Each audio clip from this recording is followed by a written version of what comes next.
नरेंद्र भाई ठक्कर, रघु जी, बसवराज जी एंड कौस्तभ जी,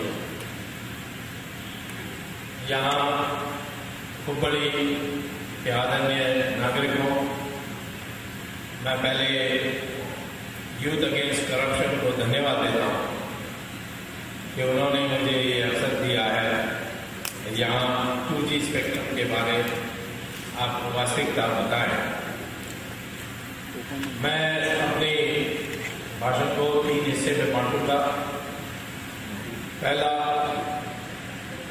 कि भ्रष्टाचार का परिभाषा क्या है, क्योंकि यहाँ हमारे देश में लोग इस परिभाषा के विपरीत भी जाते हैं और सब चीज को भी भ्रष्टाचार कहने लगते हैं। कांग्रेस का जनरल सेक्रेटरी दिग्विजय सिंह, उसका तो कोई हिसाब ही नहीं है कब क्या बोलेगा, और तो उसने कहा कि रामदेव भी भ्रष्ट हैं क्योंकि वो दक्षिणा कैश में लेते हैं। अब क्या ये भ्रष्टाचार हो सकता है? यदि वो कैश को लेकर उसका पर्सनल कोई खर्चे में लगा दे तो वो तो मिसअप्रोप्रिएशन में आएगा, वो करप्शन में नहीं आएगा। मेरी पॉकेट में कैश है और मैं टैक्सी में जाऊं और टैक्सी के वाला को मीटर के अनुसार मैं उसको किराए कैश में दूं, तो क्या वो टैक्सी ड्राइवर भी करप्ट हो जाता है? सब्जी वाली को मैं कैश दूं सब्जी के लिए, क्या वो कैश हो जाएगा? तो इस तरीके के लूज बात करके कांग्रेस का एक ही मंशा है कि जो भी उनके खिलाफ लड़ेगा उसका कोई ऐसी छोटी बात निकाल करके उनको बदनाम करने के लिए कोशिश करते हैं। तो पहला परिभाषा स्पष्ट होना चाहिए कि भ्रष्टाचार क्या है। दूसरा है कि ये 2G स्पेक्ट्रम क्या है, क्योंकि लोगों को कुछ पता ही नहीं है कि ये स्पेक्ट्रम क्या है, 2G क्या है। किसी ने एक बार मनमोहन सिंह को पूछा ये 2G क्या है, आप जानते हो? उसका हाँ मैं जानता हूं, सोनिया जी और राहुल जी।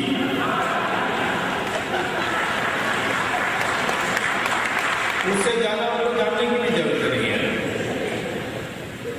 तो इसकी क्या परिभाषा है ये मैं पहले बताना चाहता हूं कि इस 2G स्पेक्ट्रम के माने क्या है और उसमें घोटाला किस प्रकार हुआ, भ्रष्टाचार किस प्रकार हुआ, ये मैं बताने की कोशिश करूंगा।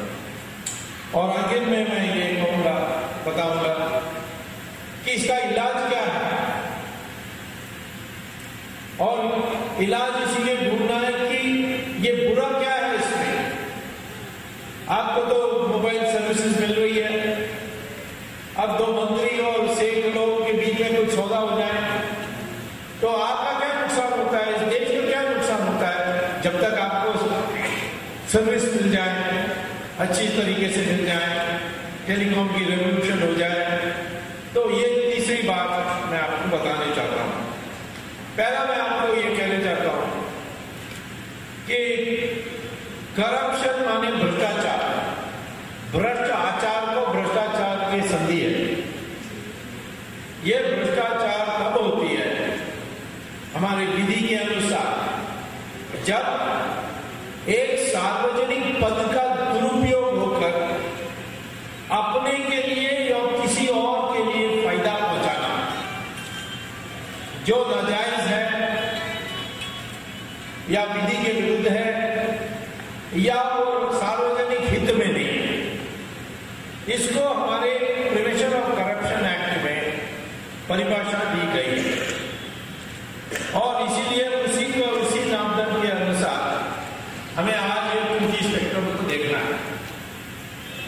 तो 2G स्पेक्ट्रम में कहां पद का दुरुपयोग हुआ, किसको लाभ हुआ, क्यों सार्वजनिक हित में नहीं था, ये सारी बातें मैं आपको पहले समझाना चाहता हूं। G माने क्या? 2G में 2G माने क्या? G माने जनरेशन, जनरेशन माने पीढ़ी। 1G था, 2G है, फिर अब 3G आ गया है, 4G भी आने वाला है, 5G भी आएगा। तो ये क्या है? पीढ़ी बदलते जाने वाली।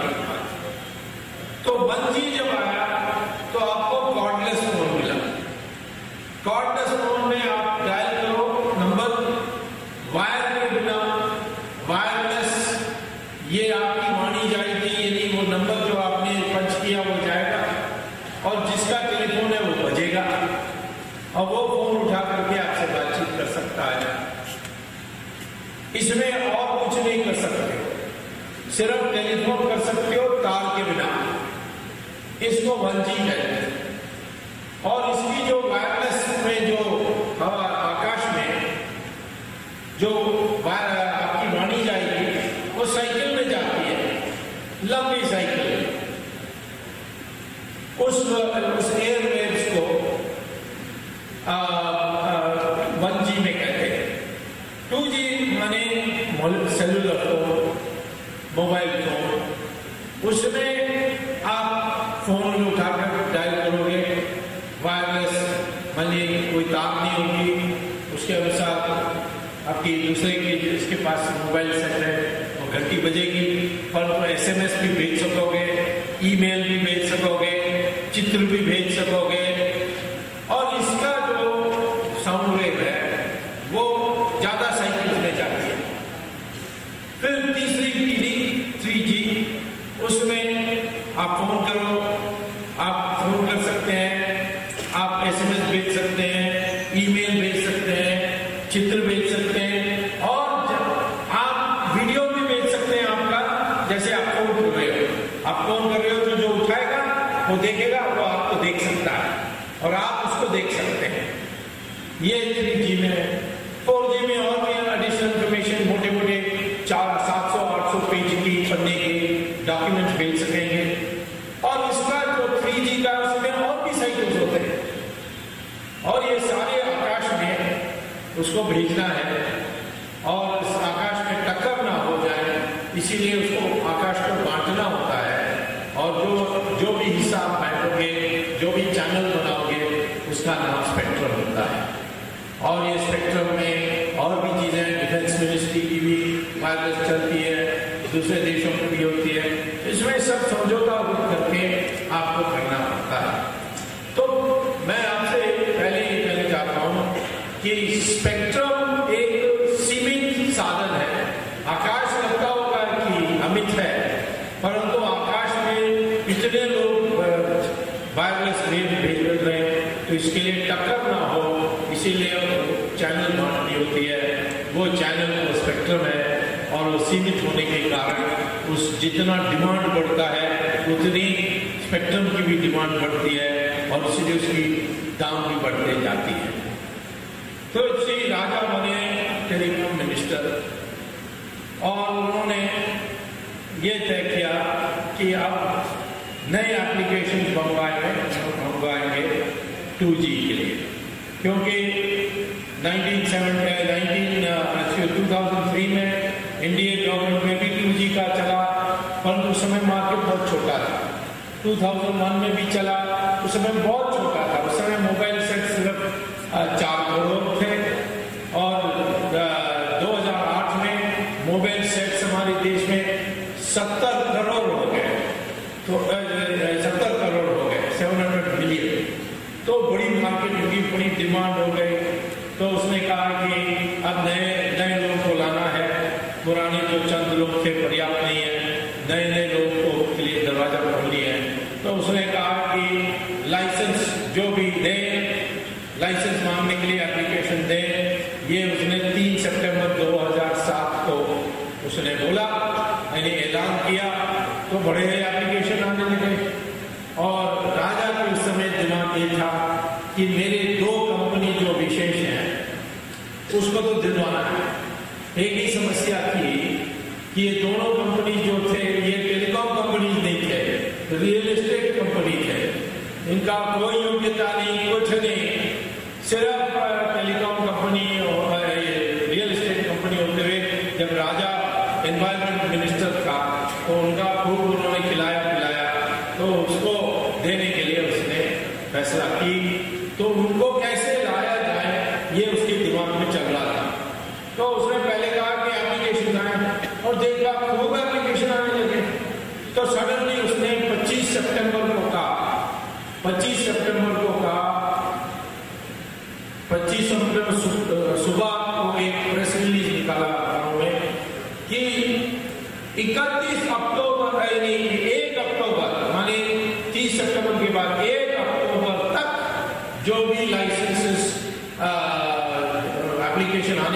पुस्तक लेंगे, उसके बाद दे लेंगे। तो 25 सितंबर के बाद और 1 अक्टूबर के पहले भीड़ लगी और 575 लाइसेंसेस की एप्लीकेशन स्कूल आए। फिर राजा ने अक्टूबर में कुछ नहीं किया, नवंबर में कुछ नहीं किया, दिसंबर में कुछ नहीं किया और जनवरी 10 तारीख को उसने पहला एक प्रेस रिलीज निकाला कि बहुत एप्लीकेशन आ गए हैं, इसीलिए जो एप्लीकेशन 25 सितंबर को आए थे उस तक हम लेंगे और 25 सितंबर से जो 1 अक्टूबर तक आई उसको हम बाद में देखा जाए। वो तो इलीगल था। जब आपने कहा कि 1 अक्टूबर तक दे सकते हो, 1 अक्टूबर की डेडलाइन खत्म होने के बाद आप फिर ये कहते हो, यदि 25 सितंबर करना तो पहले कहना चाहिए था।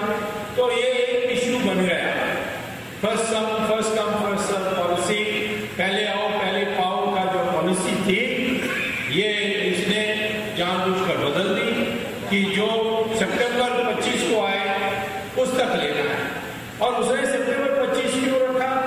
क्योंकि पहले से उन्होंने अपने 2 खास कंपनीज जो थे, स्वान और दूसरा यूनिटेक, ये दोनों रियल एस्टेट कंपनीज उनको कह दिया कि तुम 25 सितंबर तक एप्लीकेशन फाइल कर दो, बाकी लोग आस्ते आस्ते कहेंगे वो 1 अक्टूबर तक टाइम है तो वो टाइम लगाएंगे, तुम पहले फाइल कर दो। तो उन्होंने फाइल कर दिया, इसीलिए उन्होंने इसको तय किया। और 10 जनवरी को उसने ये प्रेस रिलीज निकाली जो बिल्कुल इलीगल था। कोर्ट ने बाद में कह भी दिया कि ये इलीगल था। और उस प्रेस रिलीज निकालते, वो प्रेस रिलीज निकाली थी 10 बजे सुबह, 2 बजे 45 मिनट, पौने 3 बजे उसने एक और प्रेस रिलीज निकाली। और ये इसने अखबार में नहीं निकाली, अपने मिनिस्ट्री की वेबसाइट पे निकाली। उसने ये कहा कि जिन लोगों ने 25 सितंबर तक लाइसेंस के लिए एप्लीकेशन फाइल की, वो आज 3:30 बजे और 4:30 के बजे के बीच में 1650 करोड़ रुपए का डिमांड ड्राफ्ट ला करके देने से ही उनको लाइसेंस मिलेगी, और जो पहले लाएगा उसको पहले देंगे। अब आप बताइए कि 245 को आपको कोई कहता है कि 330 और 430 के बीच में आप 5 लाख का डिमांड ड्राफ्ट लाइए, कोई बैंक आपको देगा? अब ये कहते हैं 1650 करोड़ रुपए लाना है। क्यों 1650 करोड़ रुपए? क्योंकि 1650 करोड़ रुपए स्पेक्ट्रम का दाम था 2001 में, और ये 2008 में 2001 का दाम के लिए वो घोषणा कर रहे हैं। अब 3:30 बजे और 4:30 बजे के बीच में कैसे लाएंगे? परंतु फिर भी 9 कंपनीज को पहले ही पता था कि राजा ऐसा लिखने वाला है, ऐसा प्रेस रिलीज निकालने वाला है। उसमें स्वान और यूनिटेक के जो मालिक थे वो तो राजा का कमरा ही में बैठे थे उस समय जब ये प्रेस रिलीज निकली। तो उनको तो एक कमरे से दूसरे कमरे में जाकर वो प्रीडेटेड बम्बई का बैंक अकाउंट का प्रीडेटेड अकाउंट पर उन्होंने जमा किया, उनको लाइसेंस मिला। टाटा के पास भी पहले से था, उसको भी लाइसेंस मिल गया, रुइया को भी मिल गया, सिस्टमा को भी मिल गया, कई लोगों को मिल गया, 9 लोगों को, वीडियोकॉन को भी मिल गया, 9 लोगों को ये लाइसेंस मिली। बाकी सारे 575 वालों ने सब रिजेक्टेड, क्योंकि उनके पास खबर नहीं थी, तो 3:30 बजे और 4:30 बजे के बीच में डिमांड ड्राफ्ट नहीं ला सके। तो इस तरीके से उसने फ्रॉड किया और 2001 के दाम तय करके, किसने तय किया ये बहुत बड़ा रहस्य बाद में आएगा भी, परंतु उसने तय किया, ऐलान किया और उसने लाइसेंस के लिए इन लोगों को, इस 9 लोगों को दिया। तो इसमें घोटाला तो ये प्रोसीजरल घोटाला तो था ही, परंतु जो मुख्य बात कि 2008 में जब 70 करोड़ मोबाइल फोन्स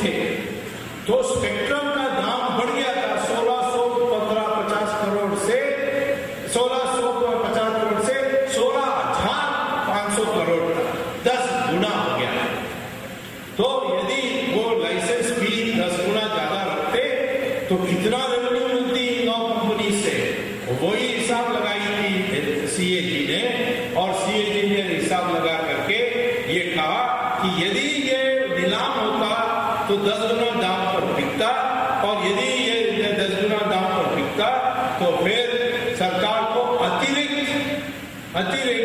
सरकार को 1,76,000 करोड़ रुपए मिल जाते, यानी उसमें CDA में क्रॉस ओवर सब की जोड़ करके। अभी क्या है, 9 कंपनी ने 1,650 करोड़ रुपया दिया, तो इस माने 9 टाइम्स 1,650 करोड़ माने लगभग 15,000 करोड़। 15,000 करोड़ के 10 गुना कितना है, 1,50,000 करोड़। उसके बाद वो CDA में बाईमैक्स और छोटी मोटी उसमें वो भी किए, उसके लिए आप जो है 1,76,000 बिल्कुल सही कैलकुलेशन निकली। अब कपिल सिब्बल ने कह दिया ये तो जीरो है, ये जीरो लॉस का है, ये पता नहीं CAG ने कैसा कह दिया। लोगों ने कपिल सिब्बल को गाली दिया, कहा कि ये क्या बोल रहा है। मैंने कहा बेचारा वो तो जीरो से आगे गिन भी नहीं सकता है, इसीलिए क्यों उसको बुरा कहते हो। अभी दिल्ली में अर्थक्वेक हो गया, प्रधान क्योंकि ये साइंस टेक्नोलॉजी मिनिस्टर है, मीटरोलॉजिकल डिपार्टमेंट्स के नीचे है, तो उन्होंने फोन किया कपिल सिब्बल को, कहा कि अर्थक्वेक हो गया दिल्ली में, बाप रे बाप कितने रिक्टर स्केल का था। उन्होंने कहा जीरो, जैसे सब जगह जीरो, यहाँ भी जीरो ही था। तो सिब्बल तो कुछ भी बोल सकते हैं और उल्टा सुल्टा बोलते हैं, बाद में कटाक्ष होती है संस्कृत लोग से, जो इतना बेशरम है वो रिजाइन करके जाएगा नहीं। पर आगे देखेंगे इसका। अभी ये छोटा उस्ताद है, बड़े उस्ताद को पहले पकड़ ले, इसके बाद छोटे उस्ताद। मुझे कांग्रेस वाले कहते हैं कि तुम तो सिर्फ कांग्रेस वालों को पकड़ने में लगे हो, ये बीजेपी वालों को क्यों नहीं पकड़ते। तो मैंने कहा देखो, मैं सरकार में नहीं, मैं एक व्यक्ति हूं जो अपने साधन पर, अपने होशियारी से, अपनी बुद्धि से ये सब कर रहा हूं। मेरे इस सीमित शस्त्रों के साथ मैं कर रहा हूं, और मैं जानता हूं कि तुम सरकार में हो, इसीलिए अपने ऊपर केस कभी नहीं डालोगे, इसलिए मैं केस कर रहा हूं आपके ऊपर। बीजेपी वालों ने किया है, कौन रोक रहा है आपको उनके ऊपर केस डालने के लिए। मैं तुम्हारे काम करूं, तुम्हें दंगा मिले, आराम करे, और मैं सारा काम करूं। मुझे CBI के डायरेक्टर बना दो, मैं सबको पकड़ लूंगा एक दिन। तो इसीलिए मुझे कहते हैं इसको भी पकड़ो, उसको भी पकड़ो। मैं कहा मेरे पास समय है, यही जो है ये मेरा पूरा समय लेता है। फिर दौरा करता हूँ, लोगों को मिलता हूँ, मैं तो राजनीतिज्ञ हूँ, तो मुझे तो दौरा करना ही है।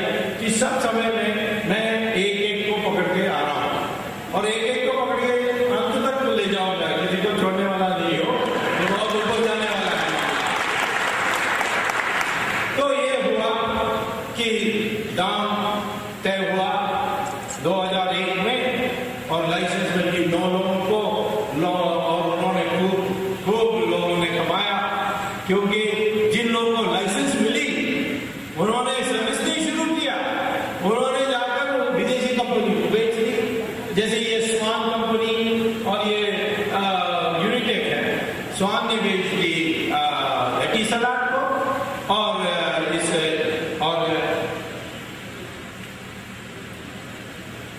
स्वान ने बेच दी एटिसलाट को, और यूनिटेक ने बेच दी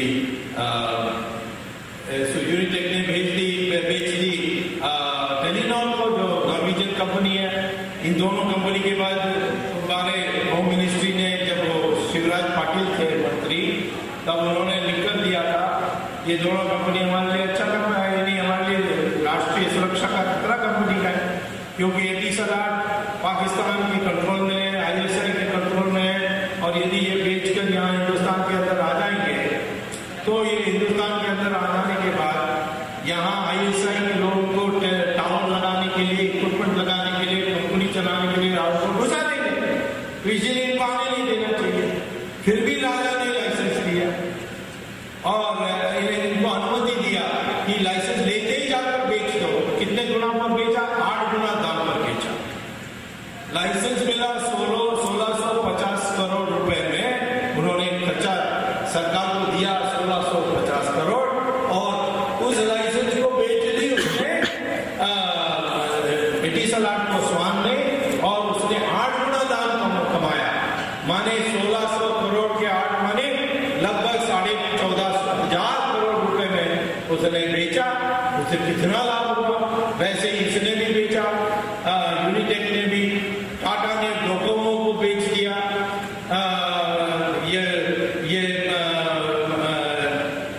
रुइया ने बेच दिया वोडाफोन को, और किसी ने सिस्टेमा को बेच दिया, किसी ने रशिया का कंपनी को बेच दिया, किसी ने बार्लिन की कंपनी को बेच दिया।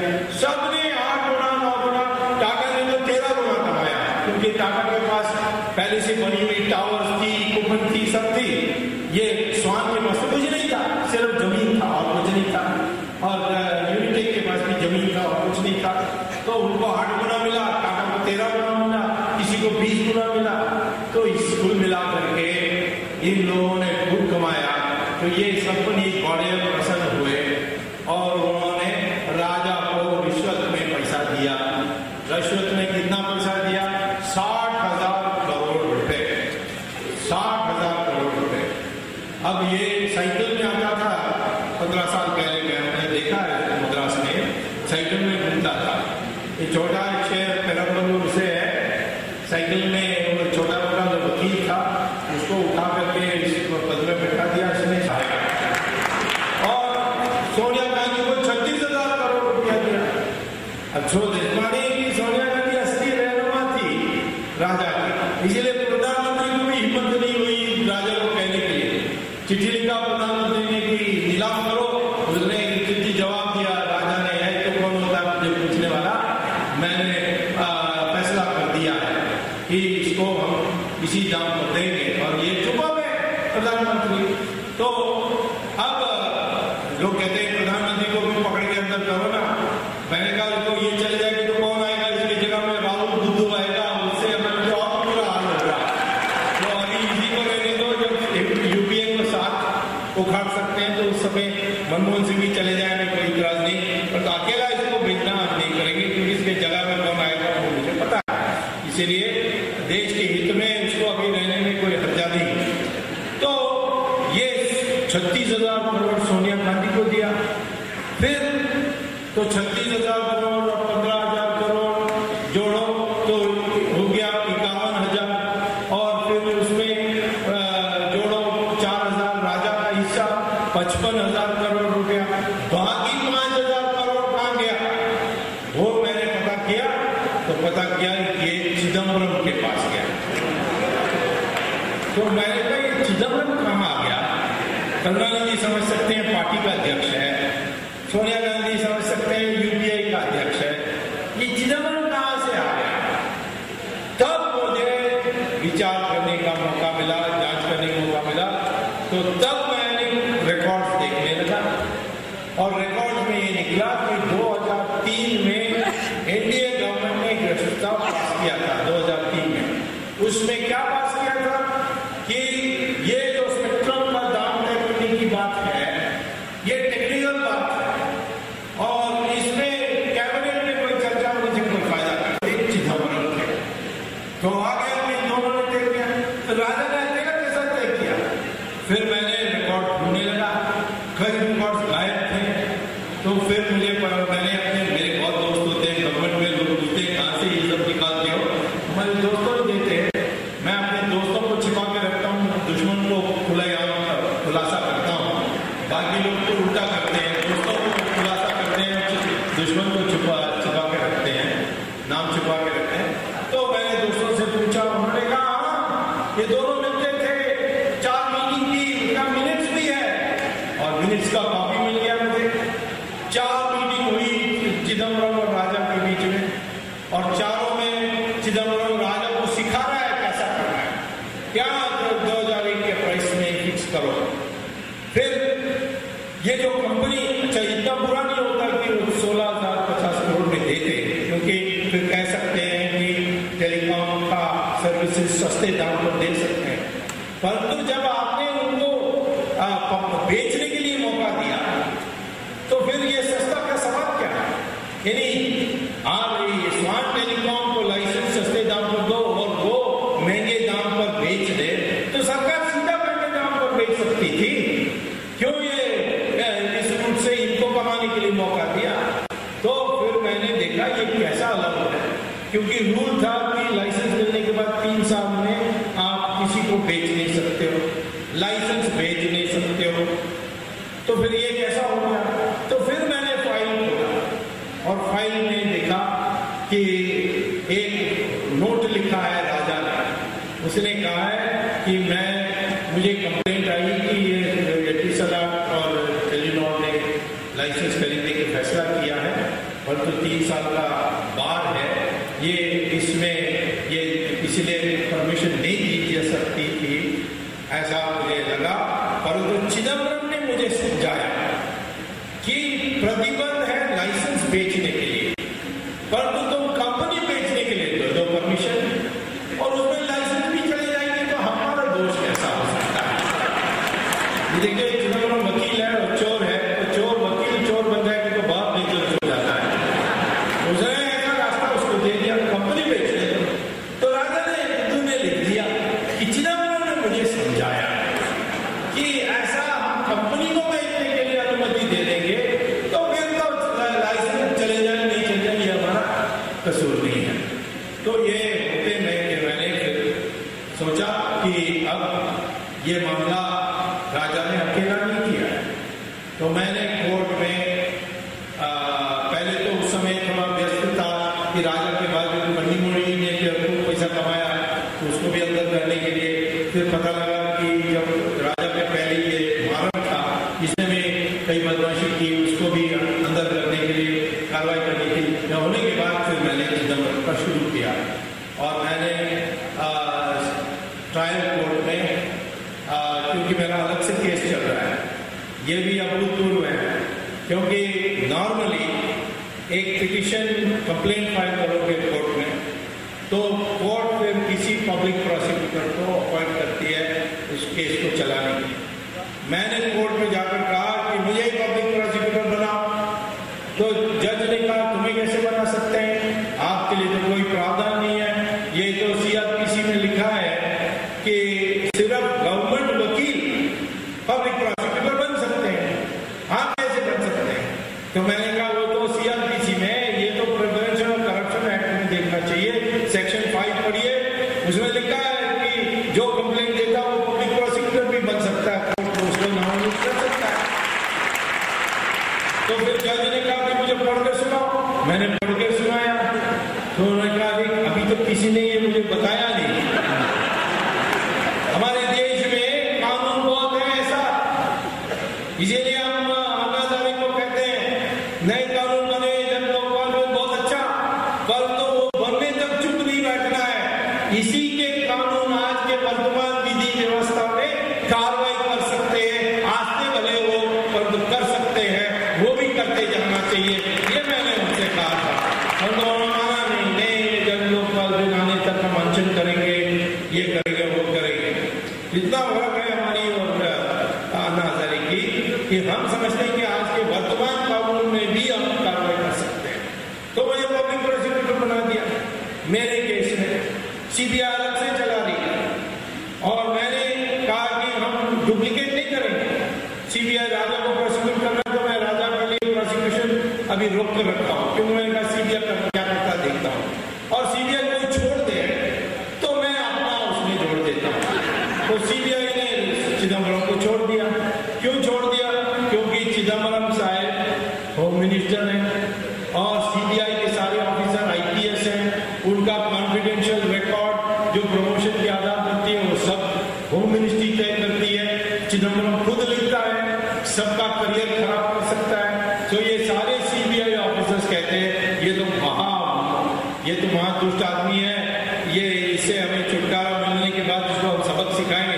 आप किसी तरीके से कोर्ट में इसका नाम अपराधियों में डाल दीजिए, आरोपी में डाल दीजिए, फिर हम पूरा काम करेंगे, तब तक हमारे करियर का सवाल है, हम कुछ नहीं कर सकते। ये हाल है सीबीआई की। तो मैंने जाकर कंप्लेंट दिया और जज को दिया, कहा कि चिदम्बरम को हाजिर कराओ और उसको सह आरोपी बनाओ।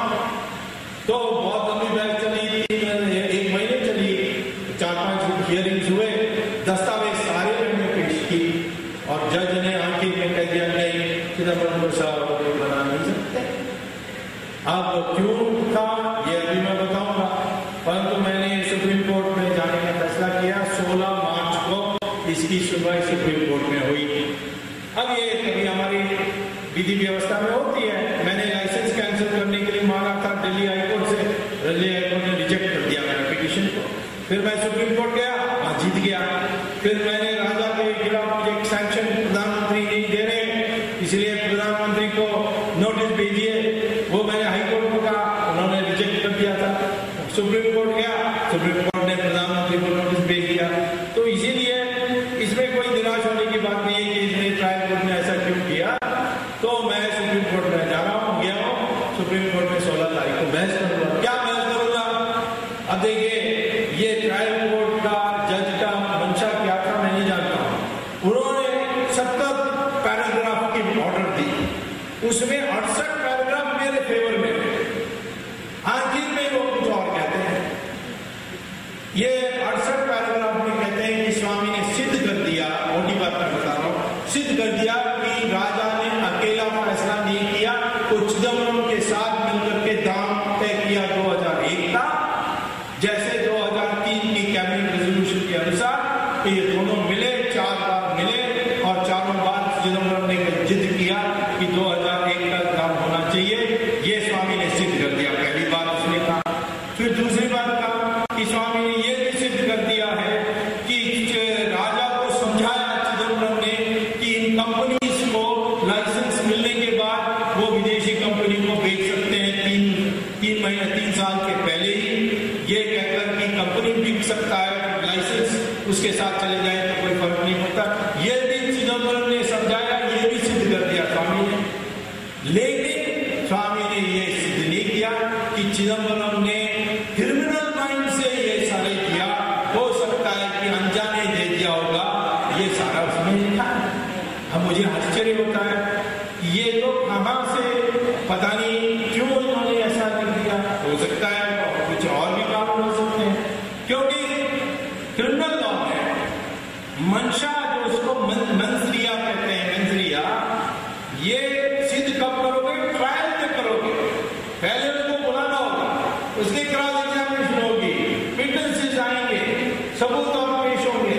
अभी तो प्राइमा फेसी स्टेज में सिर्फ ये दिखाना है कि हाँ चिदम्बरम ने अपराध किया होगा राजा से मिलकर। वैसे राजा को अपराधी माने गए, उसके नाम पर केस भी जमा है और चार्जेस भी फ्रेम हो गए।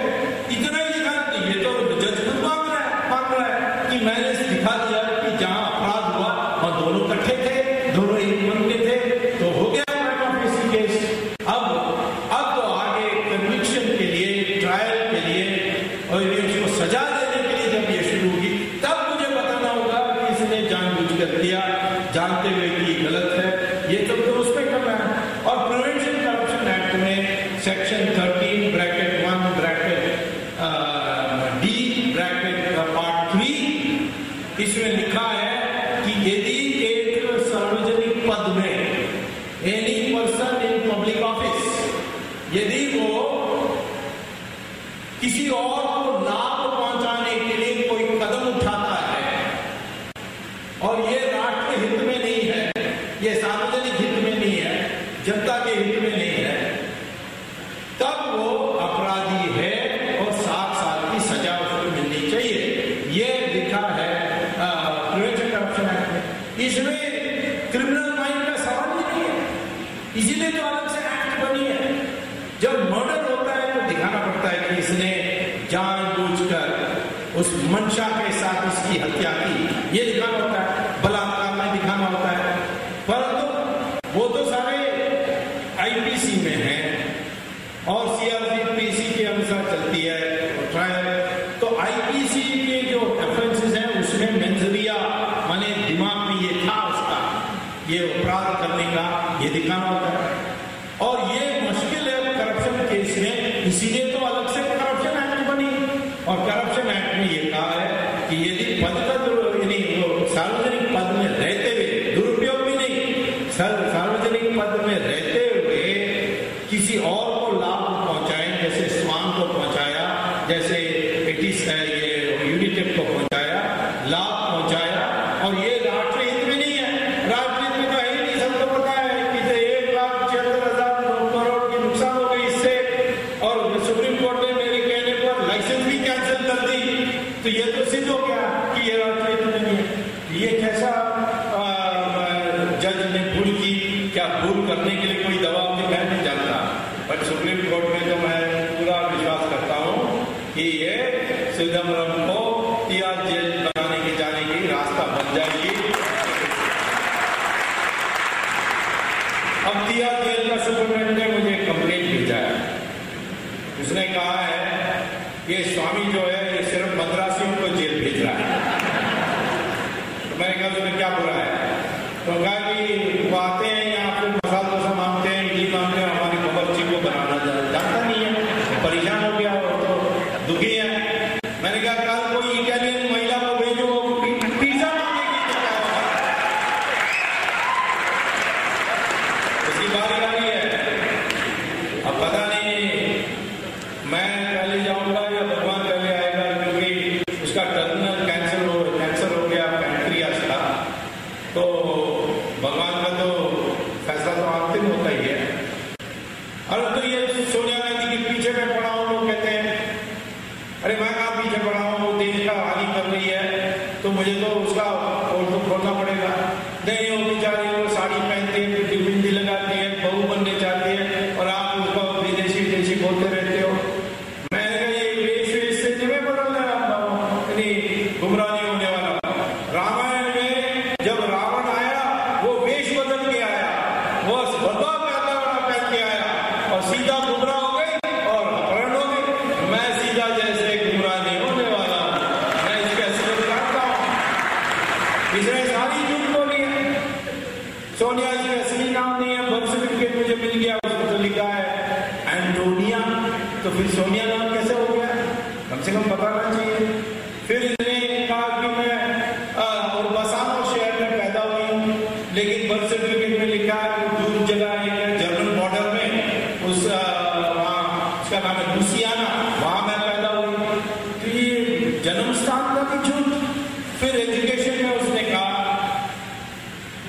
शपथ लेकर कहा जब वो कैंडिडेट बनी कि मैं केम्ब्रिज यूनिवर्सिटी में पढ़ी और मुझे इंग्लिश में डिग्री मिली।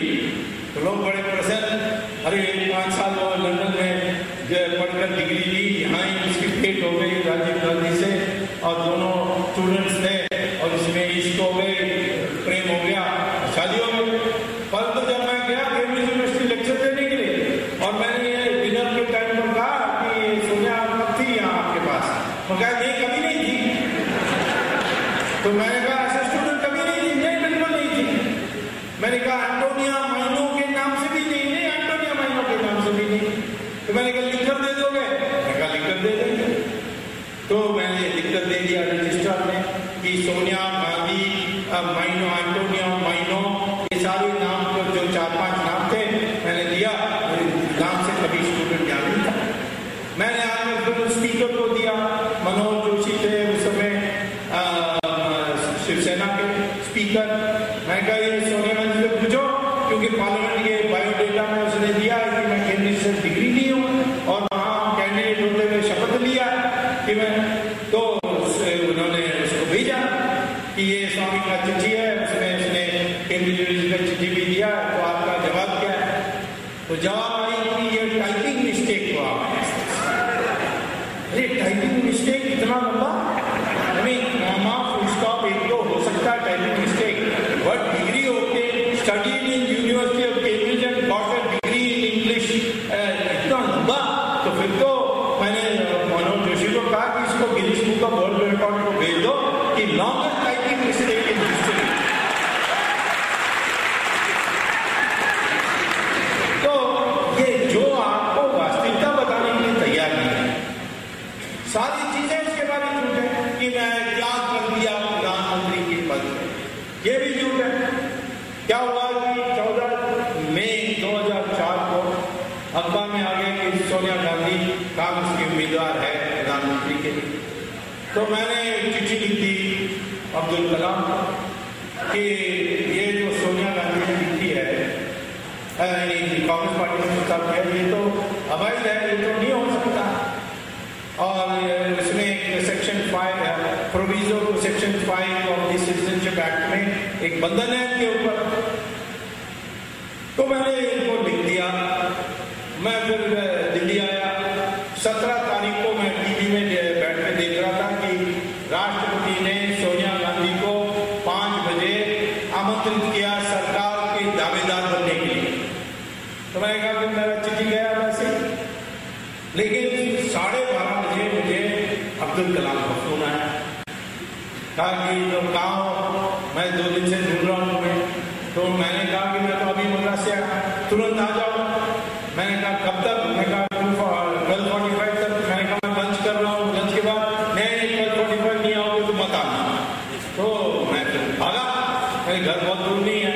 तो मैं पहुंचा, दफ्तर गया, हाँ बैठे हुए हैं राष्ट्रपति जी और सारे उनके ऑफिसर्स बैठे। उन्होंने कहा कि चिट्ठी देखो तुमने लिखा ना। मैं कहा इनको सबको समझाओ। तो मैंने समझाया कि सिटीजनशिप एक्ट में उसमें एक प्रोविजो है, जो सिटीजन बनते हैं हमारे देश में वो सेक्शन 5 के अनुसार बनते हैं। इसको कहते हैं सिटीजनशिप बाय रजिस्ट्रेशन। ये पैदा हुए देश में वो सिटीजन नहीं, यहाँ पर हम तो इस देश में पैदा हुए हैं, परंतु वो जो सिटीजनशिप एक्ट है वो विदेशी जब बनता है उसका है।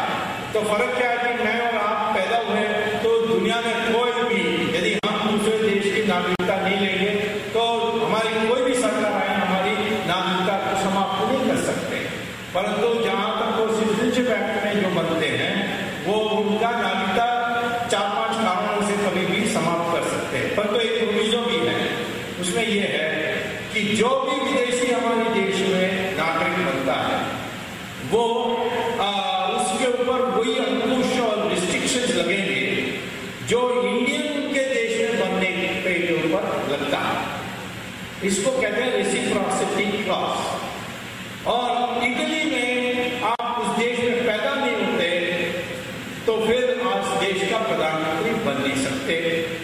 तो इसलिए इटालियन देश में बनेगा तो उसको भी क्योंकि इस देश में पैदा नहीं हुआ प्राइम मिनिस्टर नहीं बन सकता। ये मैंने बताया। उन्होंने कहा ये कॉन्स्टिट्यूशनली वाइड है। मैंने कहा बिल्कुल। मैंने 2-3 जजमेंट भी सुनाई जहाँ इस पर कई पुराने केसेस पर फैसला हुआ कि नहीं ये तो कॉन्स्टिट्यूशनल है। तो उन्होंने कहा ठीक है तुम जाओ। मैंने कहा बात तो बैठे मैं क्या बोलूँ? तो कहो कि मैं गंभीरता से जांच कर रहा हूँ। मैंने कहा 5 बजे आपने उनको बुला लिया? तो उन्होंने कहा 5 बजे, अभी तो 1 बज रहा है, तुम कहाँ 5 बजे की बात कर रहे हो? तो मैं चले गया। 3 बजे 3:30 बजे राष्ट्रपति नया चिट्ठी लिखते हैं सोनिया गांधी को कि मैंने आपको 5 बजे बुलाया, लेकिन इस बीच में सुब्रमण्यम स्वामी आ गए कंप्लेंट के साथ और उन्होंने पता नहीं उस कंप्लेंट में तथ्य है कि नहीं है, परंतु मुझे सुप्रीम कोर्ट को भेजना पड़ेगा राय पूछने के लिए इसमें कुछ दम है कि नहीं दम है, तब तक मैं आपको आमंत्रित नहीं कर सकता हूँ। इसलिए 5 बजे का अपॉइंटमेंट कैंसिल।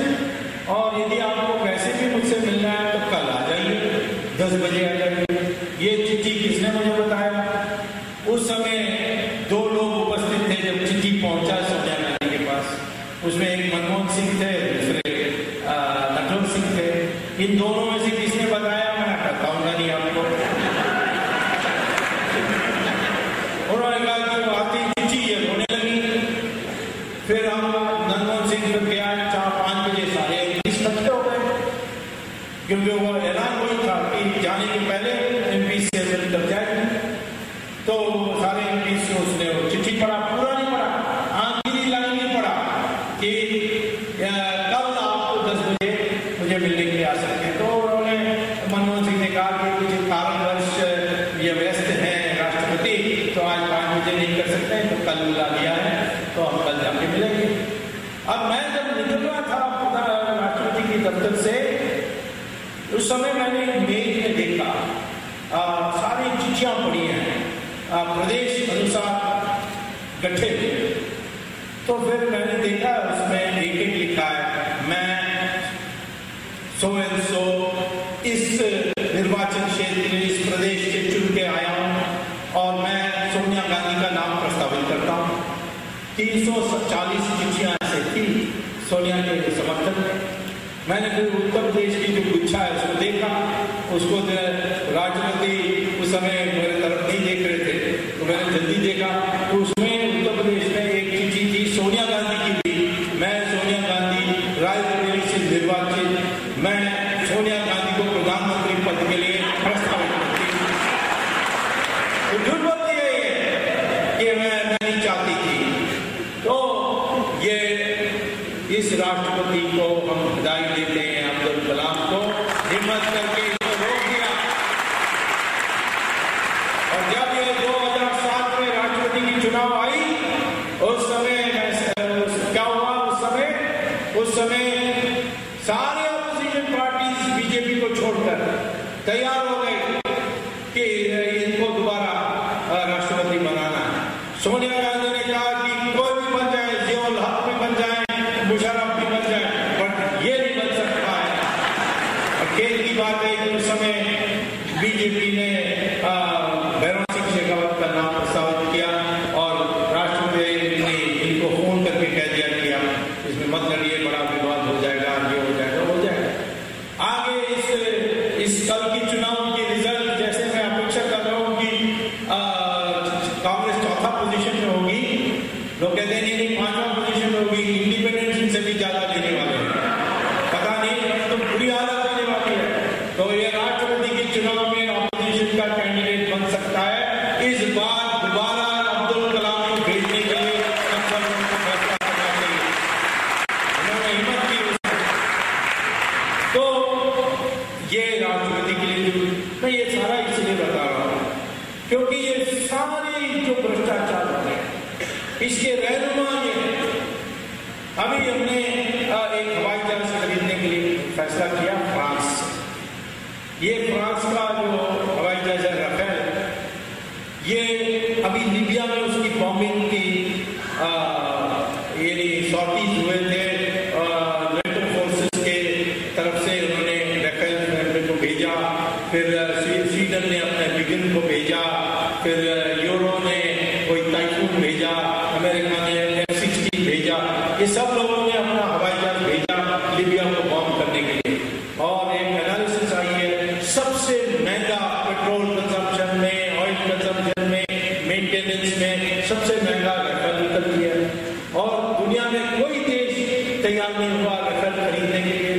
स्विट्जरलैंड ने अभी हाल में उस राफेल को नाम दे दिया, लेकिन 50,000 करोड़ में हमारे भारत एकमात्र देश है जो राफेल खरीदने के लिए फैसला किया, क्योंकि सोनिया गांधी और वो राष्ट्रपति जो है फ्रांस का, उसकी बीवी का नाम है कार्लो ब्रूनी, वो भी इटालियन है, और दोनों ने मिलकर के ये फैसला किया। इतना रिश्वत ये सब हमारा अगला केस बनने वाला है और ज्यादा मुझे बताने की जरूरत है। तो हर चीज में उनका अभी कमांडर इन चीफ जो हमारे वीके सिंह का क्या बेइज्जती की गई है, उसका कोई कसूर नहीं था। वो जब छोटा लड़का था 10वीं क्लास का, उस समय उसने सेना में भर्ती होने के लिए फॉर्म भरने के लिए, अंग्रेजी में था फॉर्म, उसने स्कूल टीचर से कहा भर दो, तो स्कूल टीचर ने सब ठीक भरा, परंतु डेट ऑफ बर्थ ने महीना का गलती नहीं किया, तिथि का गलती नहीं किया, ये जो साल थी उसकी गलती की। 1951 की जगह में उसने 1950 कर दी। 50 में एक साल के बाद ये जब भर्ती हुआ तब मिलिट्री ने पूछा तुम्हारा डेट ऑफ बर्थ बताओ, और स्कूल उस तक उसने 10th क्लास पास कर ली थी। वो उस समय उसको मैट्रिक कहते थे, मैट्रिक का सर्टिफिकेट भेजो, मैट्रिक सर्टिफिकेट में 1951 लिखी है, और 1951 बर्थ दे दो तो इस साल उसको रिटायर नहीं होना है। लेकिन ये बड़ा ईमानदार कमांडर चीफ था, इसने कोई भ्रष्टाचार होने नहीं दिया। सुखना का जमीन का घोटाला हुआ, सब बड़े ऑफिसर्स को उसने छुट्टी कर दी। तो इतने सारे परचेजेस भी थी, उसमें कमीशन कमाने की बात थी, उसमें उसने नाम कहते गए। तो इसको इस सवाल को उठा के झूठा बना करके उसने ये 1950 की डेट करा के इसको अगले मास में, मई मास में उसको रिटायर कर रहे हैं।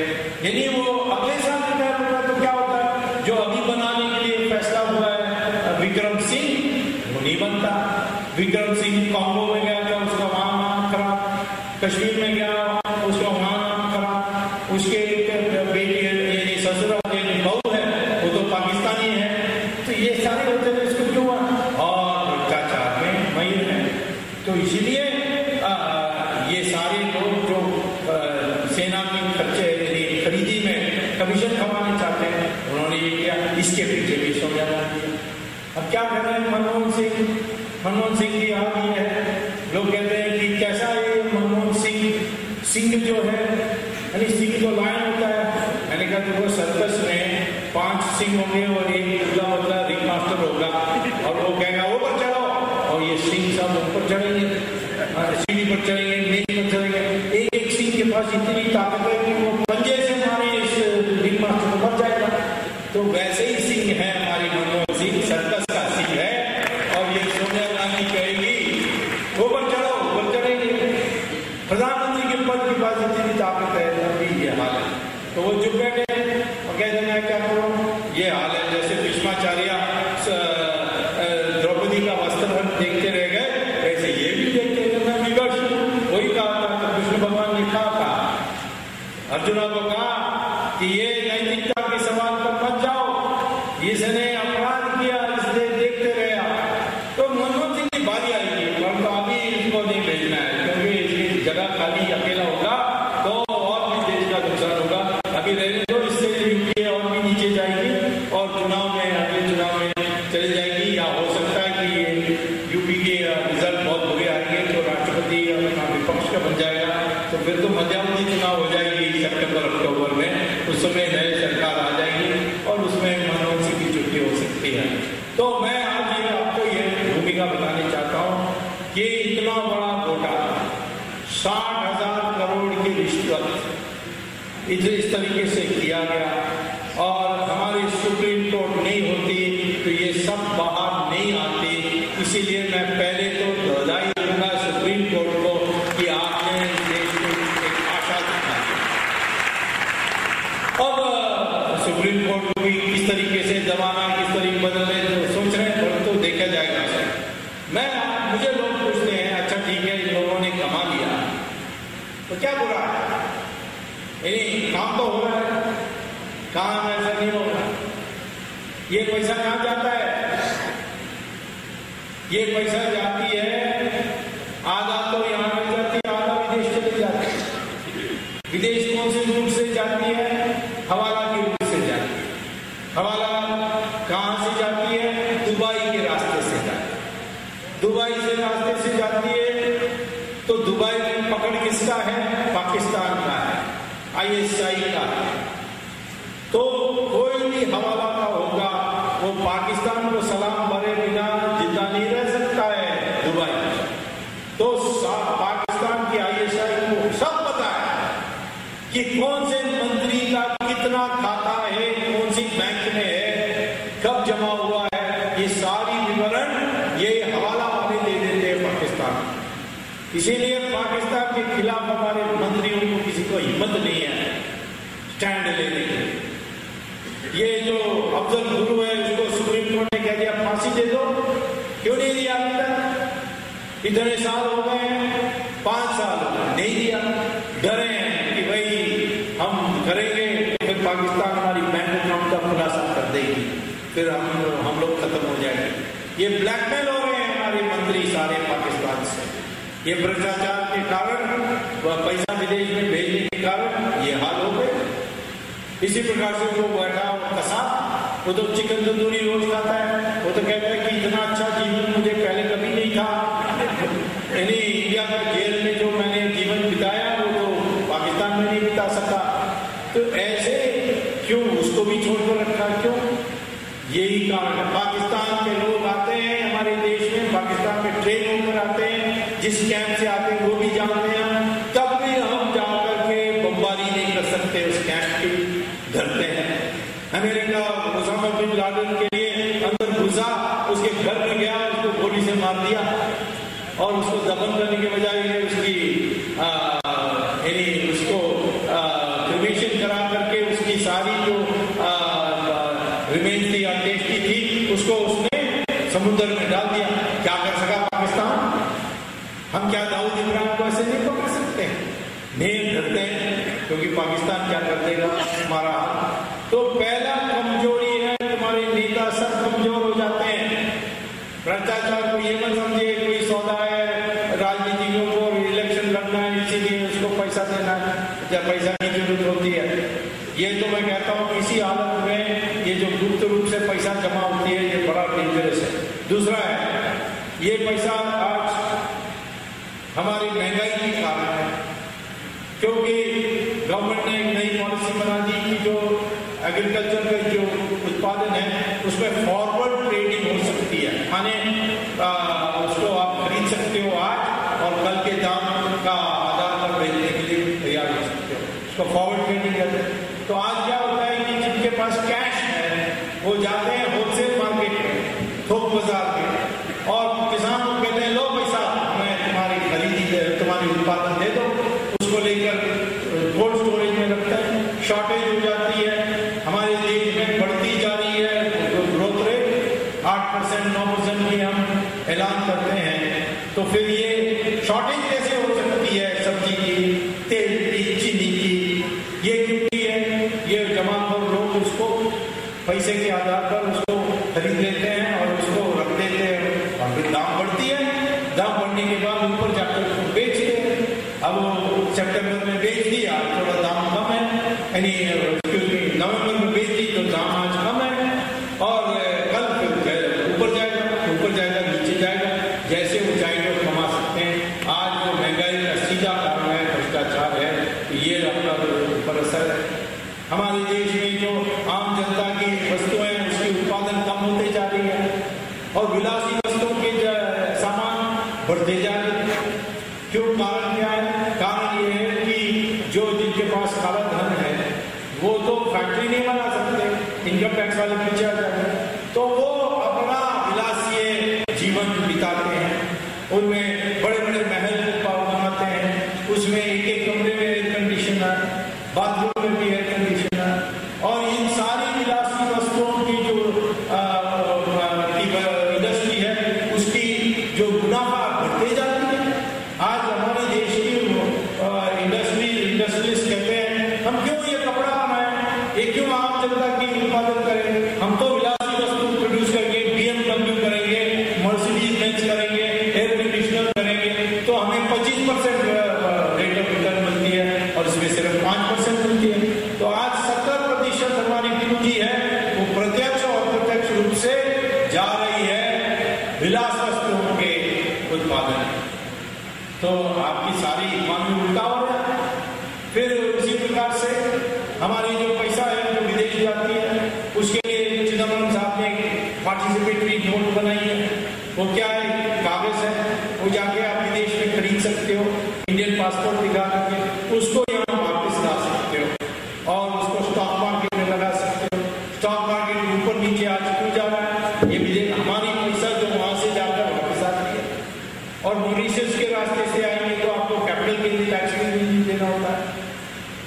अभी तक क्या होता था कि पैसा आप स्विट्जरलैंड में जमा करोगे तो आपको 2% सर्विस चार्ज देना होता था, ब्याज नहीं मिलता था स्विट्जरलैंड में, सर्विस चार्ज आपको देना होता। अब उनको क्या हो गया कि पैसे को उस रूप से लाओ और अब क्लीन व्हाइट मनी बन जाती है और स्टॉक मार्केट में लगा करके खूब कमाओ, और स्टॉक मार्केट को खेड़ा कर दिया। मिडिल क्लास जीवन सत्यानाश हो गया है इस कारण से। तो एक तरफ आपकी राष्ट्रीय सुरक्षा की समस्या और ये पार्टिसिपेटरी नोट के अनुसार के कारण आज टेररिस्ट भी स्टॉक मार्केट में पैसा कमा रहे हैं। आपके ऊपर बम डालने के लिए, आपके ऊपर RDX के ऊपर उड़ाने के लिए करने के पहले जो खर्चा है वो स्टॉक मार्केट में जाकर कमाते हैं। हमारी स्टॉक मार्केट ही टेररिस्ट को फाइनेंसिंग कर रही है, ये हमारे नेशनल सिक्योरिटी एडवाइजर ने इंटरनेशनल कॉन्फ्रेंस में कहा है।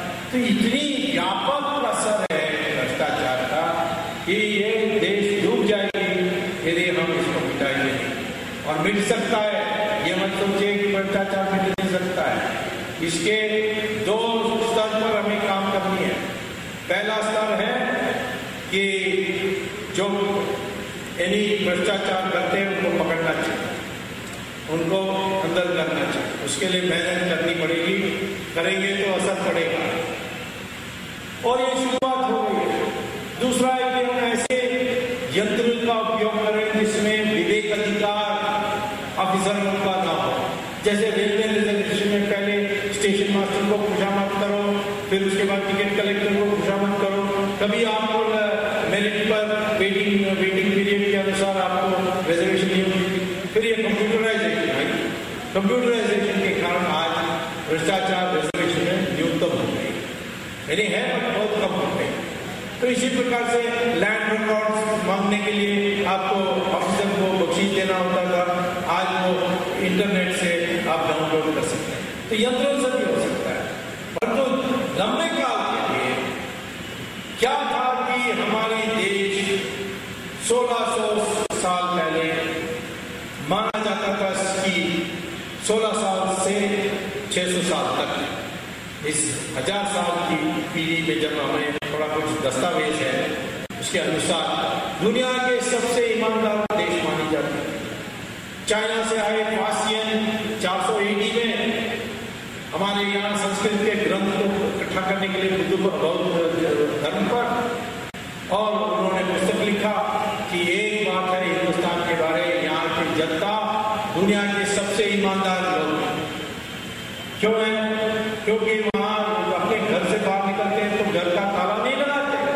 हम कोई सामान उनके घर में छोड़ के आ जाए तो फिर हमारे पीछा करके वापस करते हैं। यही 700 साल के बाद आए युआनचांग, चाइना से आया, ये कहा। फिर वास्को ड गामा आया, उसने भी यही कहा कि सबसे ईमानदार देश। फिर अमेरिका से मार्क ट्वेन आया, उसने भी यही कहा 400 साल पहले। अब ये इतनी ईमानदार देश इतनी भ्रष्ट कैसे हो गए, ये हमें सोचना है।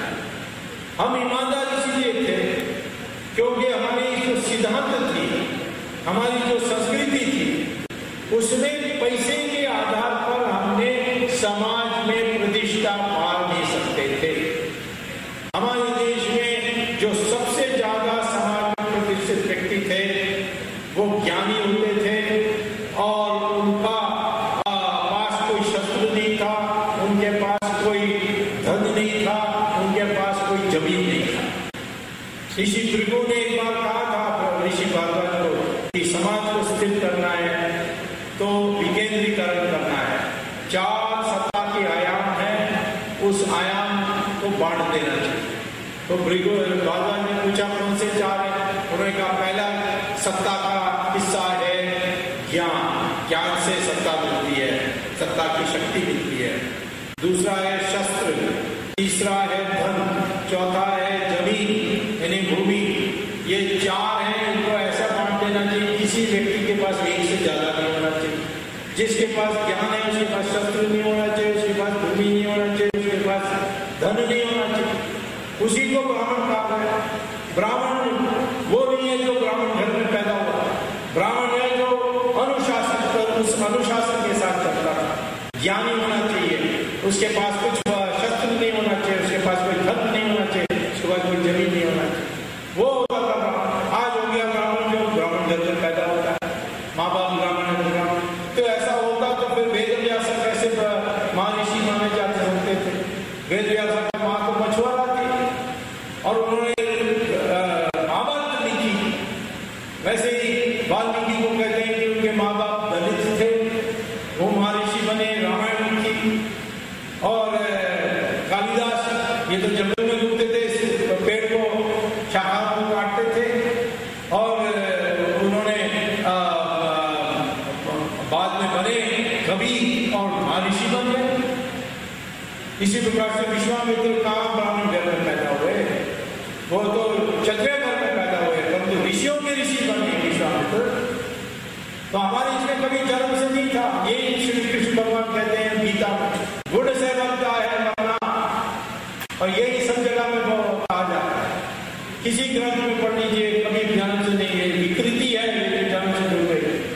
हमारे देश में जवाहरलाल नेहरू को पंडित कहते थे, ये तो केम्ब्रिज यूनिवर्सिटी में 3rd क्लास में पास हुआ था। पंडित कहना था तो डॉक्टर अम्बेडकर को कह सकते थे, उसको केम्ब्रिज यूनिवर्सिटी से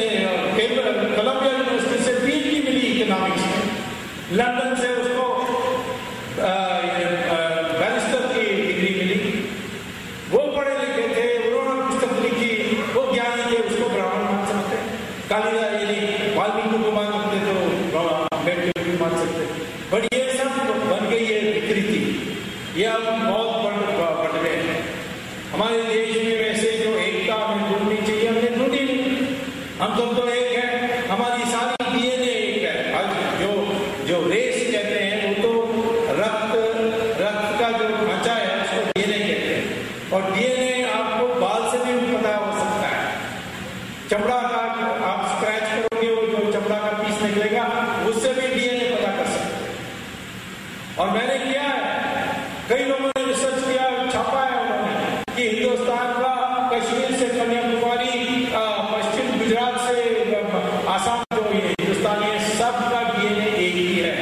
वो भले ब्राह्मण हो या शेड्यूल कास्ट हो या मुस्लिम हो या क्रिश्चियन हो, सबका एक ही सब है। मैंने सिद्ध भी किया। जब ये राज ठाकरे बोलने लगा, अरे सब यूपी टैक्सी वाले तुम हमारी नौकरी छीन रहे हो, तुम चले जाओ, ये मराठी का है, हम मराठी है, तुम यूपी वाले तुम चले जाओ यूपी। तब मैंने एक फ्रेंड को कहा कि ये जो राज ठाकरे है, इसका ये जो तुम्हारा मित्र है, इसका एक बाल का सैंपल ला सकते हो? तो उन्होंने कहा हाँ, जब अगले बार हेयर कटिंग के लिए जाएगा तब मैं भी चल जाऊंगा और बाल सैंपल लाऊंगा। तो बाल का सैंपल लाया। फिर मैंने एक टैक्सी वाला को, यूपी टैक्सी वाला को 5 रुपया देकर उसका बाल थोड़ा काट लिया। मैंने हैदराबाद में टेस्ट के लिए भेजा, तो टेस्ट में निकला कि दोनों का डीएनए एक है। तो मैंने बॉम्बे में आकर ऐलान किया कि राज ठाकरे भी यूपी से आया है, उसका डीएनए मिलने जुलता है, और यदि वो चैलेंज करने चाहता है तो आम सभा में आए और मंच में वो चढ़ करके मुझे बाल का सैंपल दे। मेरे पास मोबाइल यूनिट है डीएनए का, और उसके अनुसार लोग कहते हैं हमारे लोग में रंग में फर्क है। रंग से कोई रेस नहीं बनता है। रंग तो धूप का जो अल्ट्रावायलेट रेज है, वो जो आपका पिगमेंटेशन में असर करता है वही है। अमेरिका में एक काला सिंगर था, उसका नाम था माइकल जैक्सन। उसने प्लास्टिक सर्जन के पास जाकर कहा मेरा पिगमेंट निकाल दो, उसने निकाल दिया तो सफेद चमड़ा हो गया। तो चमड़ा के रंग से कुछ रेस नहीं बनती। रेस तो रक्त का जो ढांचा है जिसको डीएनए कहते हैं उसी से बनती है। तो हम तो एक है, हम सबको एक हो जाना चाहिए इसी आधार पर। मैं तो मुसलमानों को भी कहता हूँ तुम्हारा पूर्वज हिंदू ही होगा, क्योंकि तुम्हारा डीएनए और मेरा डीएनए एक ही है। क्रिश्चियन को भी यही कहता हूँ मैं। अब उससे लोग चिढ़ जाते हैं, मैंने कह दिया कि मुसलमान को मानना चाहिए कि हमारा पूर्वज हिंदू है। अरे तुम्हारा पूर्वज हिंदू नहीं है तो क्या है, गोरी और गजनी है क्या? ये मानने लायक है, इसको मानने लायक है, ये वास्तविकता नहीं है। तो मुसलमान और हिंदू को एक करने के लिए, एक परिवार करने के लिए यही होगा कि इस देश में हिंदू रहते हैं या जो जिनका पूर्वज हिंदू है, ये इनको हम देश का वासी मान सकते हैं। इटली से आएगा तो हम नहीं मान सकते, ये तो स्पष्ट है।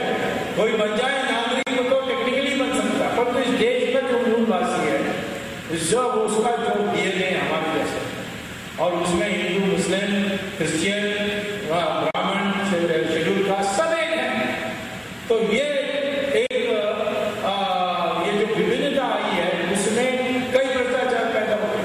आज ये पैसे के आधार पर सब समझते हैं कि हम समाज में एकता पैदा कर सकते हैं। समाज में प्रतिष्ठा हमारे संस्कृति में कहीं भी नहीं है। समाज में प्रतिष्ठा जिनके पास धन नहीं है उनका धन बनाने में कोई आपत्ति नहीं, परंतु दान देने से ही समाज में प्रतिष्ठा है। ब्राह्मण का प्रतिष्ठा क्यों थी? क्योंकि वो ज्ञानी थे। महात्मा गांधी की प्रतिष्ठा क्यों थी? क्योंकि वो त्याग कर दिया था पूरा।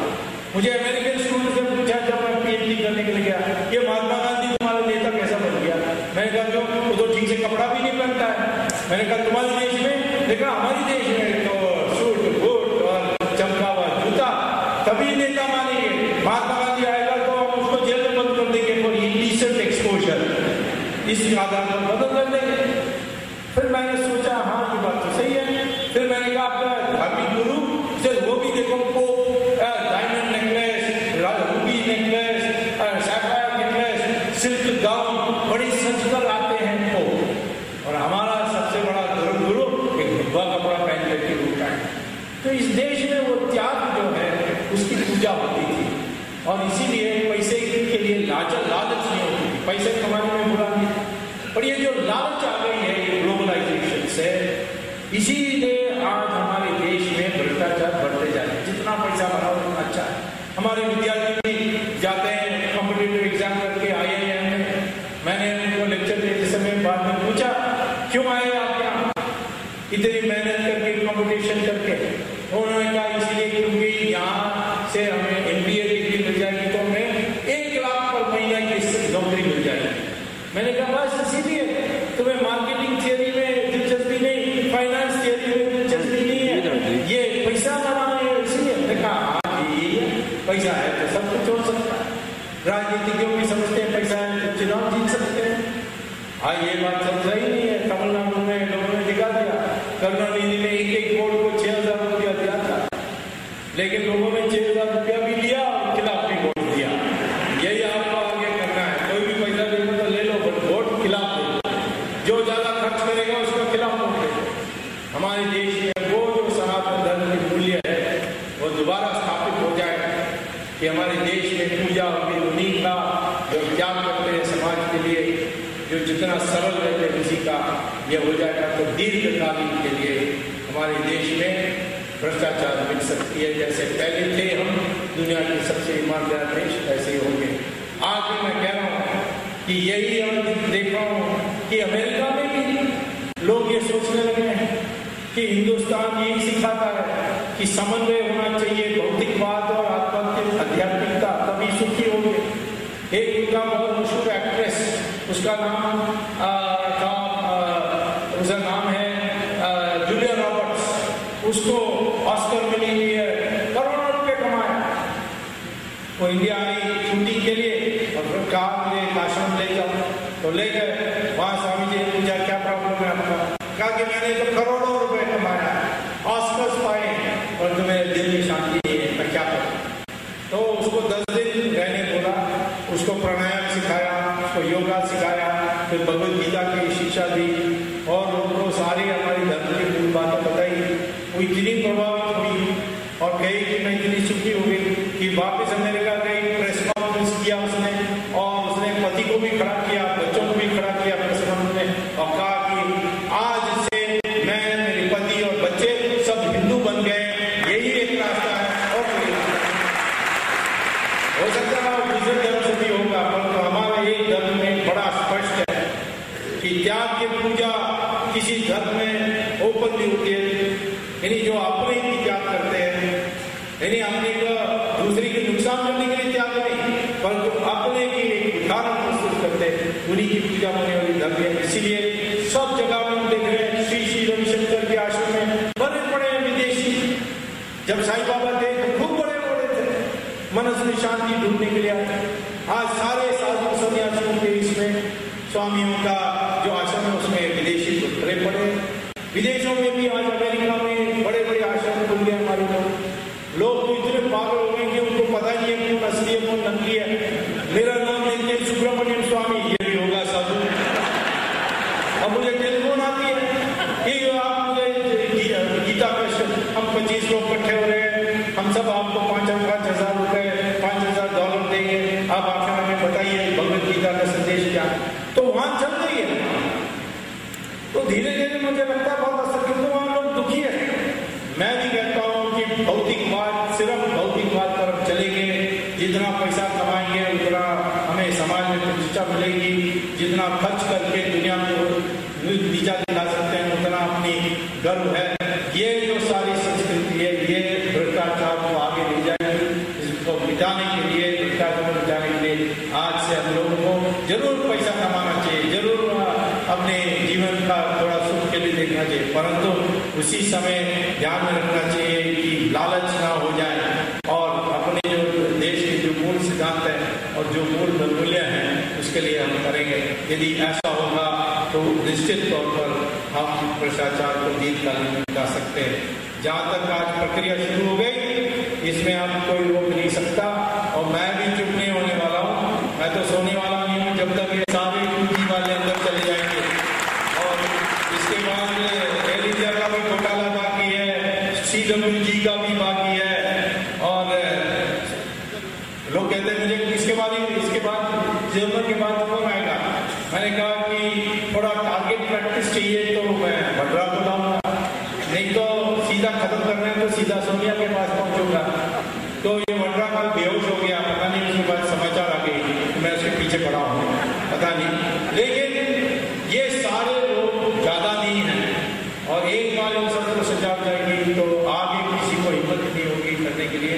हमें इस देश को, इस इकोनॉमी को मुक्त कराने के लिए, हमारे चरित्र को शक्तिशाली बनाने के लिए और अपनी देश की स्वाभिमान को बढ़ाने के लिए भ्रष्टाचार मिटाना एकमात्र हमारी लक्ष्य होनी चाहिए। और ये कभी निराश मत हुई है कि यहाँ कुछ नहीं हो सकता, इस देश में कोई मंत्री नहीं पकड़ा जा सकता है, ये सब मुझे लोग पहले दिन से कह रहे हैं। अब से कहिए कि कुछ भी हो, कितना भी दिन लगे, परंतु इसको करना है। ये उत्साह के साथ आप सबको उत्साहित करिए, निराश किसी को मत करिए भ्रष्टाचार के संघर्ष में। यही मैं आपको कहकर सबको धन्यवाद। Thank you so much, Dr. Swami. Now we have an open session where we are seeking one or two questions. It is a testimony to Doctor's popularity that he being a Janata Party president, and now we have a business people, intellectuals, doctors, academicians, and people from other political parties like BJP. We have Prahlad Joshi and Shalavi and Janata Dal. Mr. Horatti is there. So this is a conglomeration of like-minded people, I can say. I will like to have one or two questions only. If anybody interested, kindly. Hello. Mike. मेरा नाम विजय पवार है, दिल्ली का रहने वाला हूँ, और जब से मैंने आपका पहला स्पीच सुना है तब से मैं आपका फैन हो गया हूँ। और मेरा क्वेश्चन ये है कि सर, आपने सबके बारे में बताया, आपने ऑर्गेनाइज के बारे में बताया कितने दिन के लिए? पता नहीं, थोड़े दिन। Yes sir. सो और उसको ऐसे पोर्ट्रेट किया जा रहा है कि वो सोनिया गांधी का दामाद नहीं, पूरे देश का दामाद है, और वो जो भी एयरपोर्ट पे जाता है उसको सिक्योरिटी चेक नहीं है। Apart from being son in law of Sonia Gandhi, is just like common citizen like all of us. So इसके लिए डिस्क्रिमिनेशन क्यों है सर? आप इसके बारे में कुछ क्यों नहीं करते? मुझे डाइवर्ट हो जाऊंगा, ये सारे इसको जेल में अंदर ये सब ऑटोमेटिकली चली जाएगी। बड़े चीज को करो, ये सब छोटी चीजें होती जाएंगी। ये तो एक कलम की बात है। सरकार बदल दो, सरकार बदल दें, इसके लिए कोर्ट में जाए लड़े, और उसके लिए लोग कहेंगे कि अब स्वामी बड़े बड़े चीज को छोड़ के छोटी चीज पे आ गया है। तो बुरी बात तो है, मैं मानता हूँ, और वो भी क्या कोई किस तरीके के चरित्र है उसका सब जानते हैं, और हो सकता है कि उसका डिवोर्स तो लगभग तय हो गया है। छोटी बातों में लड़ाई हो रही है हिस्सा मामले में, तो उसके बाद हो सकता है सोनिया गांधी खुद कहेगी इसका खत्म कर दो। मैं तो समझता हूँ कि ये विषय जो इसके लिए मेरा समय का सीमा होने के कारण मैं नहीं ले सकता, भाई कोई करे कर सकते हैं, परंतु तो इसके लिए बड़ी होशियारी से करनी चाहिए। नहीं तो पहले तो आपको RTI एप्लीकेशन लगानी चाहिए कि किस आधार पर किया, तो कुछ आधार तो पता लगे सरकार, तो उसको कैसे चैलेंज करें, ऐसा नहीं। सर मेरा सभी भारतवासियों की तरफ से एक ही निवेदन है, किसी को मत छोड़िए सर, सबको ध्यान में डालिए सर। तुम मैंने कहा ना, आप मुझे CBI के डायरेक्टर बना दीजिए, मैं कर दूंगा एक रात में।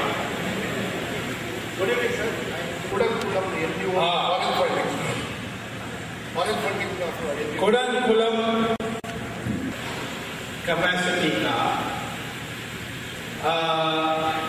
2 रिएक्टर बनने का फैसला हुआ था। उसका रिएक्टर्स रशिया से आया और उसका लगभग सारे काम पूरा होने के बाद नवंबर 19 को पहला बिजली की उत्पादन शुरू होने वाली थी, जिससे कम से कम पहला रिएक्टर से सारा तमिलनाडु का जो पावर कट है वो समाप्त हो सकती थी और किसान की पूरी आवश्यकता हो सकती। इस बीच में बड़े पैमाने पर लोगों को इकट्ठा किया गया और कहा कि ये विस्फोट हो सकती है, जैसे जापान में हुआ, जैसे रशिया में चेरनोबिल हुआ, ऐसे ही इसका भी विस्फोट हो सकता है। अब इसका कोई आधार ही नहीं था। जीवन में हम तो बहुत जोखिम लेते हैं, सड़क पार करते समय हम जोखिम नहीं लेते। कभी भी कोई ट्रक पार से आपको कर सकता है। कई छोटे छोटे जोखिम हम जीवन में लेते हैं। क्या इसका जो भी जोखिम मुझसे बड़ा है? हमने जो अध्ययन किया है उसके अनुसार नहीं था। तो फिर ये लोग आने वाले कौन थे? मैंने देखा वहां का दृश्य कि लगभग 200 नन्स और पादरेस वहां उपस्थित थे। वो खाना बांट रहे थे, वो रिफ्रेशमेंट्स बांट रहे थे। तो मुझे समझ नहीं आई कि ये क्रिश्चियन पादरेस और नन्स क्यों आ गए, और कई जर्मन और फ्रेंच, ये सारे लोग वहां बैठे। तो इनका क्या दिलचस्पी? तो देखा कि इसमें कई ऐसे एनजीओ हैं जिनको पैसा विदेश से मिलती है। क्यों ये कर रहे हैं? क्योंकि रशिया का जो रिएक्टर वो सबसे सस्ता है और सबसे आधुनिक है और कुलम में चल जाएगा। तो फिर देश भर में एक प्रेशर होगी कि रशिया के और रिएक्टर्स लगाएं, क्योंकि फ्रांस का बहुत महंगा है, अमेरिका का भी बहुत महंगा है। तो ये कहीं ना कहीं विदेशी इंटरेस्ट है कि हमारे देश में हम बड़े आसानी से रिएक्टर्स ना रखें। और जो कंडीशंस रशिया लगा रही है वो बहुत न्यूनतम है। कंडीशंस जो अमेरिका और फ्रांस लगा रही है वो ज़्यादा है। तो हमारे लिए तो सबसे अच्छा है। तो इसलिए इनको ना आने दें, इसके लिए कुछ करें। इंडिया में कोई न्यूक्लियर डेवलपमेंट ना हो वो भी ठीक है, परंतु रशिया की टेक्नोलॉजी होगी तो हम सब किसी को यूरोप में और अमेरिका में अंदर आने के लिए मुश्किल होगा। इसके पीछे विदेश के पैसे से प्रेरित ये सारी आंदोलन चली। मैं सितंबर मास में ही मैंने ये कह दिया था। लोगों ने कई लोग मेरे ऊपर नाराज हुए कि अनाप शनाप आरोप लगाते हैं, परंतु अभी प्रधानमंत्री ने भी यही बात कही है। अभी CBI ने केसेस रजिस्टर किए हैं और कोर्ट में ये बात सिद्ध होगी। सर मेरा क्वेश्चन आपसे ये है कि सर अभी रिसेंटली आप देखेंगे तो जो RTI है उनके मर्डर्स हो रहे हैं, like they feel like they are not secure. The same is the way you are doing the things, you are मैं जिंदा हूँ ये कुछ नहीं, आपकी लाइफ को भी खतरा होता है। तो like even I want to raise many questions but I feel feared के कल मेरे साथ कुछ हो जाए। तो how to be secure and आप अपना ये जो आंदोलन भी चला सकते हैं and you should feel you are secure. देखो कब मरेगा कब मरेगा ये तो पहले से तय है। कोई और आपको हथियार बन सकता है यमराज का, परंतु वो कर नहीं सकता। कभी कभी ये होता है प्लेन क्रैश हो जाती है तो 2-3 पैसेंजर बच जाते हैं, ये कैसे हुआ? तो मैं तो कहता हूँ कि ये सारी चीजें तुम्हारे दिमाग में आएगी तो कोई संघर्ष नहीं कर सकता, यही निराश है। तो इसलिए निराश करने की कोई भी बात हो उसको कहना नहीं चाहिए। आप इस बात का चिंता मत करिए, मैं भी कोई कम नहीं हूँ इनसे। मेरे ऊपर प्रहार करेंगे तो मैं जानता हूँ इसका प्रतिरक्षा मुझे क्या करना है और जवाब कैसा देना है। मेरे भी दोस्त दुनिया भर में बसे हैं, तो इसीलिए मैं तो इसको चिंता नहीं करता हूँ। राष्ट्र की सेवा में कई लोग अपना जान देने की तैयार होते। जो सेना में हैं आज उनसे ये सवाल पूछोगे कि मैदान में जाओगे गोली लग जाएगी तो क्या होगा? अब वो तो चांस तो लेना ही पड़ेगा।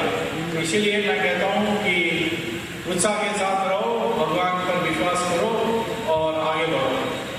Hello. After independence, there are many n number of scams happening. Side photographer. Yes.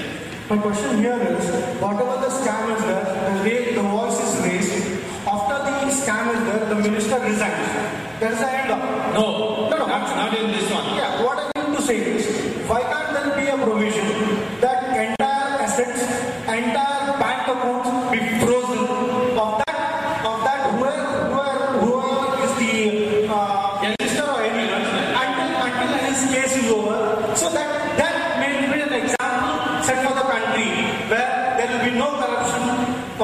in future? Well, first of all, but once the charges have been framed and it is established that the assets, what they are and where they can be under the Money Laundering Act, and that process is on 2G. I'm sure that Raja's assets will be frozen very soon. So will the assets of Maran and then ultimately Chidambaram and so on.